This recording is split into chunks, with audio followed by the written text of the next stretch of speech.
I got an email last week asking about how I get laws to sound great on corporate shows. Is it EQ? Is it mic placement? Is it processing? Well, it's all the above, but I'm going to walk you through my exact approach to that. How I make sure as an A2, I'm placing the microphone right, I'm designing and placing the system right, I'm applying the right processing on my console, and I have the right mixing techniques. That's the 4 parts we're going to walk through. And thank you so much for hanging out with me today. I know corporate shows, a lot of people start to sweat because they think like, I don't want my mics to feed back. And so I've done a ton of them, I think hundreds of them at this point. And now I'd love to share you my best techniques on the most common corporate consoles and some of those workflows. If you're wanting to get better results out of your sound systems, I think you should start with my Audio Math Survival spreadsheet. You can get it at the link below or visit producedbymkc.com/audio toolkit. It's got over 30 different calculators in here that help you have the math for designing wonderful sounding systems all in one place. Helps you understand frequency, period, wavelength, decibels, what it looks like to have a comb filter, if you need delays. Anyway, check that out. I'm going to be at the link below. I'm sure it'll get you some great results as you're starting to design and use not just your ears or even audio voodoo to put systems together, but real hard physics to help underline and make sure you know what you're doing when you're putting systems together. All right, let's jump into how I get lavs sounding great on corporate shows. Before we start pushing faders and twisting knobs, we really want to make sure we know the most important place we can get gain before feedback and get our lavs right is with placement. So we have a Rode Smart Lav. We want to make sure it's close to the talent's mouth. I know people wear varying wardrobe choices, so you have to put it on their jacket or their tie, or it's on a dress on the collar. You have to do weird stuff. So just make sure you get it close to the talent's mouth and point it at their mouth. And so some lavs are omnis, some are cardioid, but either way, you're going to get the most amount of top end and clarity if you point it at their mouth. I know most Shure capsules, and that's what we're using mostly in corporate shows. On the clip itself, you can actually turn it in, I think, 45-degree increments and point it. So even if it's on their shirt, you could point it in towards their mouth. That's great. Also be cognizant if you have a panel and let's say you have 4 folks sitting across, so it's 3 people on the panel and a moderator, they're probably going to be looking across to the moderator to talk. So put it on the side of their shirt if you're not able to put it in the middle, that they're going to be talking across. So they're not, the lava is over here and they're looking over here, which doesn't do anyone any favors. So always start there, get it right at the source. You've heard this, but make sure we're setting our future A1 or other A1s we're working with up for success with what we're doing as an A2. Moving on from A2 duties to system design and processing, and they'll move on to the console processing and then actually mixing techniques during the show. So here we've got a single line array speaker. This is a Lena from Meyer, and here's 4K. This is in the vertical domain, and it's about a 10-degree speaker. So 4K is nice and tight. We have a lot of control over where 4K is going. And if you watch my channel for any amount of time, you've probably heard me talk about not all frequencies can be steered by a single box. So let's move down to right in the middle of the honky stuff we usually get out of lavs, and that's 400 hertz. So that's going to move out and around and not be near as focused. And if we go lower, let's say 200 hertz, it's even more spherical and it's going to move backward. So the point I'm trying to illustrate here is that our lavs, I usually find I'm not fighting top end that much because I'm really fine tuning coverage with my speakers to make sure top end is on the audience and not on stage. Is usually low mids and they're going to bleed. And so that's where we're going to have feedback to happen because they're coming back into our microphones. So just being cognizant of that from the get-go will help you make decisions like how you handle your front fills. Front fills are often the closest speakers to your presenters. So if they're right up there close, we want that front row of people to have the clarity and draw their attention to the stage, right?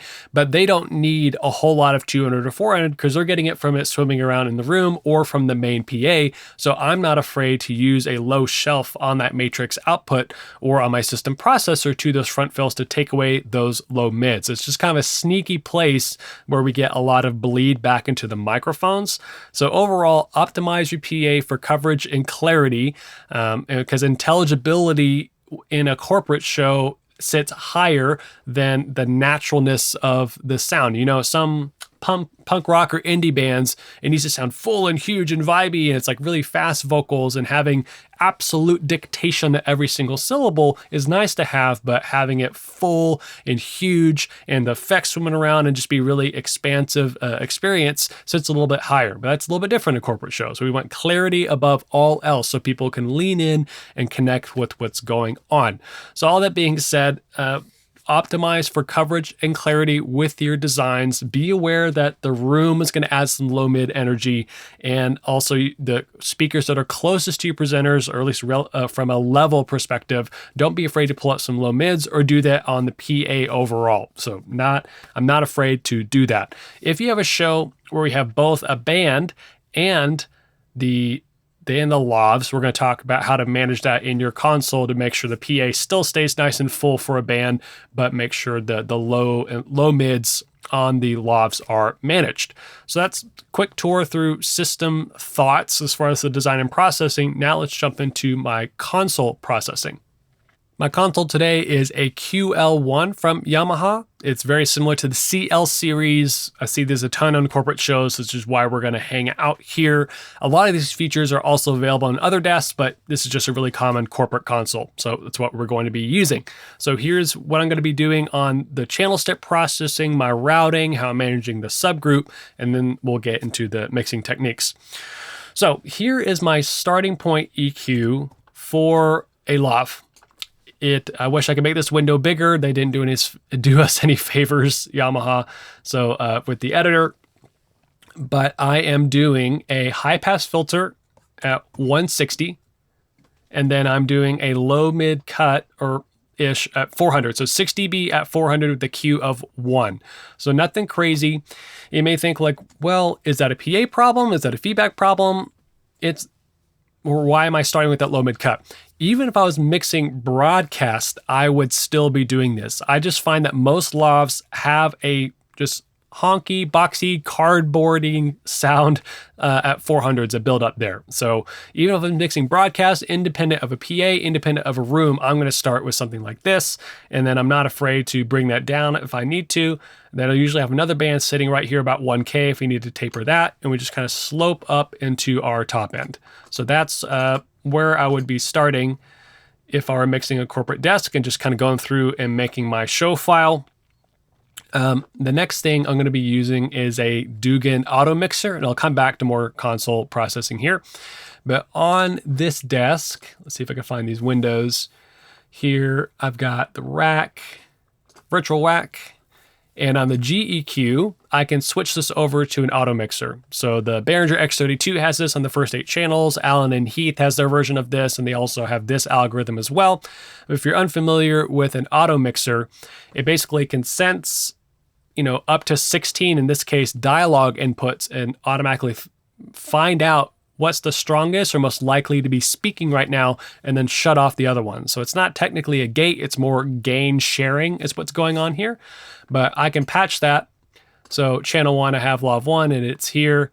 And I also want to make sure that its insert point, the tap point or direct out, the insert point is post fader because I want to follow my mix. So that helps immensely when you have a bunch of panelists happening. You don't have all these open microphones with one person talking, and it just lowers your gain before feedback with every open microphone. So making sure the Dugan smartly ducking the ones that aren't talking is really, really helpful. So if you're unfamiliar with that, check that out. But I would have every single lav going as an insert to that. So let's say if I had 8 lavs, go back here to my virtual rack, I would insert all these here, so on and so forth. And it now gives me their names here, and I can actually watch. It'll have little green bars here that shows which one's talking. And so let's say I have a panel and someone walks out and we just had to throw lavs on people. It's like, hey, lavs 5, 6, 7, 8, go. And they sat in the wrong order. I can look at who's talking. And if my meters are kind of low, if they're not talking very strong, I can go over to the Dugan and look who's talking, which is pretty cool. So use that. It's a really helpful tool. Helps get you it just cleans up the sound overall and gets a lot more gain before feedback. Next is I send my lavs to a subgroup. So if I look over here now at my mixes, here I've got my first one's a law of group, and I can send all those to there. So I would go back to my lavs, unassign them from the stereo bus. So if I had these first 8 lavs here, unassign them from that, and make sure they are sent post fader, not pre fader. So I would turn all these off pre and at 0 to that lav group. And then that is where I would then send that lav group to the stereo bus. So it's kind of detouring from its normal routing and going here. And then this is where I would apply any ring out EQ. I would not use a graphic EQ. That's a terribly imprecise tool for this job.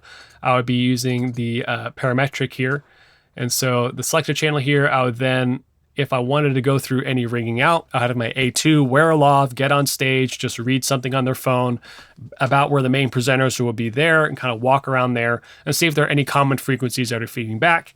Use a nice and tight cuts and cut those if I need it. Again, this is a last ditch tool. I'm doing everything else first, but I know I'm going to get asked about should you ring out your lavs, and I would do it on the lav group.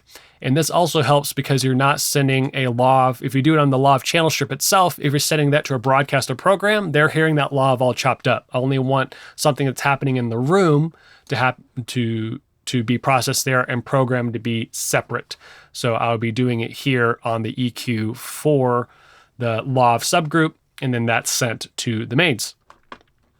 And then let's jump back to our channel strip, and then we'll talk about subgroup processing. So on the channel strip itself, so our lav 1, I'm using a compressor first in line, at least on this desk, where I have 2 dynamic slots. And I have a high threshold to start out with so it's not clamping if someone walks out. I'm using 3-to-1, a knee of 2, a 3 millisecond attack, and a 100 millisecond release. And I might even speed up this attack to 1 millisecond. I know in Yamaha world, this looks insanely fast because I have from 0 to 100. So going all the way down to 1 feels like really, really, really fast. But remember, a 1 millisecond amount of time corresponds with a 1K wavelength. So a compressor is going to be fast enough to clamp down on 1K and below with the 1 millisecond attack time. So anything that's like a nice click or pop or anything in their voice is still going to sneak through. So I want it to be smooth and natural. So I'm not afraid to clamp down on it if someone gets really loud, jumps out. I don't want that to jump out at people. And that would also excite the room and have feedback and all that. So I don't want that to happen. So I'm going to use a fast attack to control it and a fast release to get out of the way. I'm not looking for tone or color. I want to smack its hand and get out of the way. Next is the de-esser. Start with a high threshold, then I creep it down.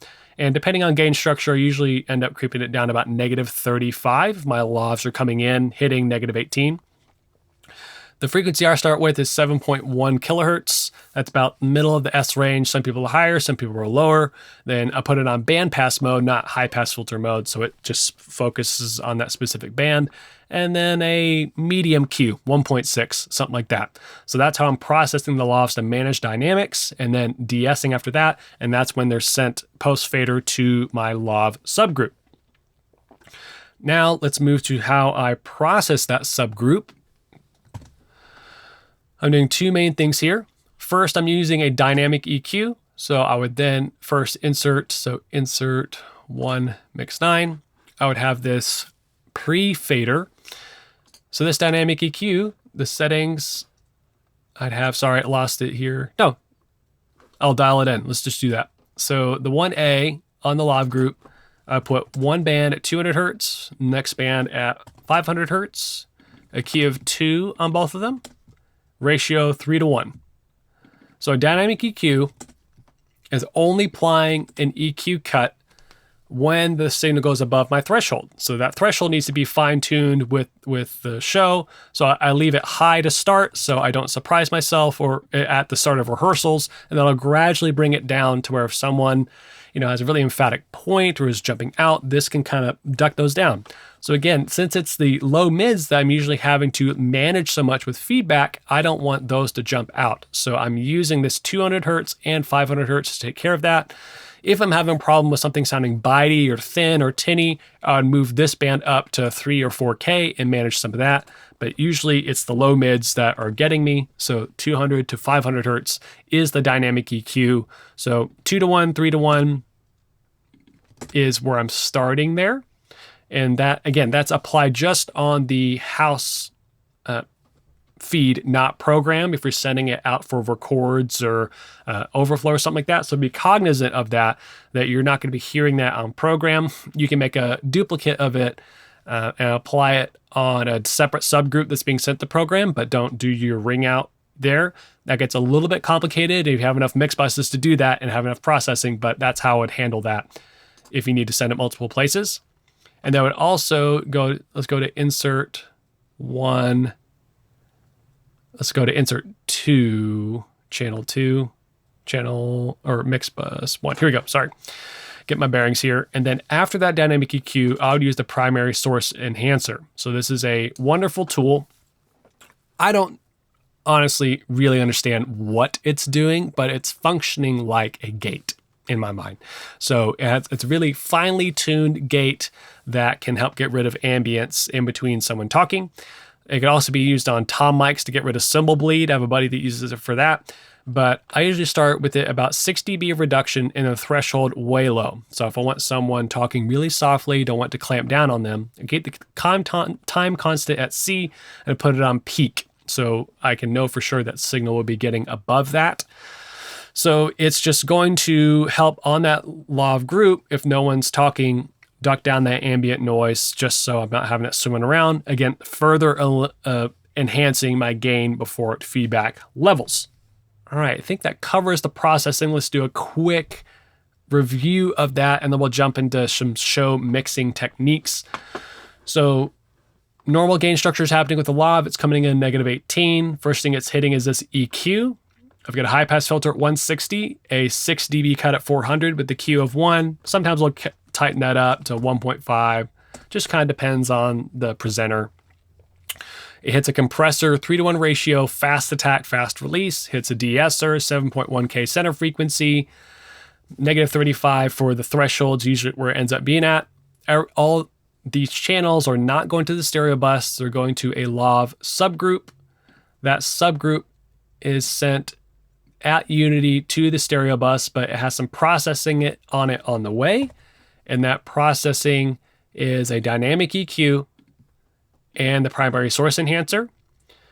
Every single one of my lavs are going to the Dugan auto mixer, and which is you can substitute out your graphic EQ rack, and I never use graphic EQs anyway, so that's a nice trade for me. So I would patch all of these here, and these would all be post fader inserts here, and then everything on the subgroup would be pre-fader insert. And that is the console processing. And lastly, actually, I'll talk about that real quick, is on the matrices.